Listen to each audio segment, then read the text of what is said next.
আজকে আমি দেখাতে চলেছি আমরা যে চিনি দিয়ে পায়েস করি। তো আমরা চিনি দিয়ে পায়েস করলে আমাদের পায়েসটা একদম এরকম সাদা হয়, দেখুন এরকম সাদা হয়। তো আমি সাদাটাকে কিভাবে কালার করব, ন্যাচারাল কালার, একদম যে মিষ্টি দই আছে না, মিষ্টি দই আপনারা খান, সেই দইয়ের মিষ্টি দইয়ের যে কালারটা, সেই কালারটা আমি এই পায়েসে করব। তো কিভাবে করব আপনারা দেখতে থাকুন, দেখুন আমি কিভাবে পায়েসের কালারটা একদম মিষ্টি দইয়ের মতো করে ফেলবো, ন্যাচারাল কালার।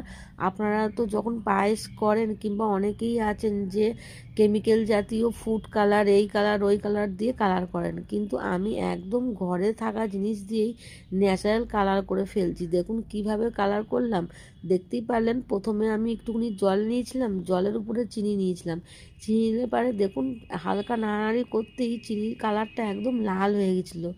আর লাল হওয়া অবস্থায় ওটাকে ঢেলে দিতে হবে। আমার যেহেতু ক্যামেরা ধরার কেউ নেই, তাই এক হাতে মোবাইল নিয়ে ধরে করছি বলে আমার অসুবিধা হচ্ছে। তো দেখুন আমার পায়েসটা একদম, বললাম না, একদম ওই যে মিষ্টি দই আমরা দোকান থেকে কিনে খাই না, একদম মিষ্টি দইয়ের মতো কালারটা হয়ে যাবে, দেখতে পাচ্ছেন।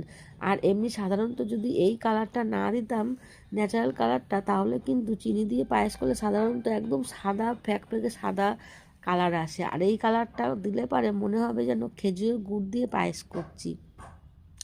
আর দেখে কিন্তু খেতেও ইচ্ছা করবে। হঠাৎ করে ঘরে যদি গেস্ট এসে যায়, তাহলে কিন্তু আপনারা এই ন্যাচারাল কালারটা করে দিতে পারেন। আর যখনই গেস্টকে খেতে দেবেন, তখনই সে আপনাকে জিজ্ঞেস করবে যে এই কালারটা কি, খেজুর গুড় দিয়ে করলি নাকি, কিংবা করলেন নাকি।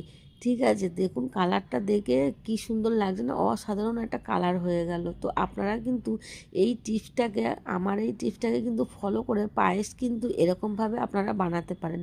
দেখুন আমার পায়েস হয়ে গেছে, এবার অলরেডি খেতে